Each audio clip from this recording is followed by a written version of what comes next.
is see the secret entrance to the tunnel system.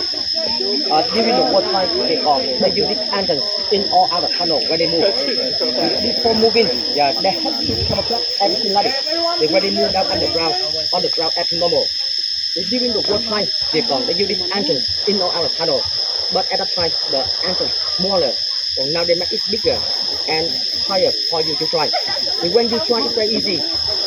You have instead of the entrance first, you can touch the cover and you hold it high above your head like this. When you hold it high above your head, your shoulder smaller. You only bend at the knee. You put the knee on this position at the level. We only try, yeah, for the photo at this place. You don't move underground because underground the tunnel very small. Not me. We have a 100 meters tunnel. We try later in that area. My group, who want to try? Yes. Okay.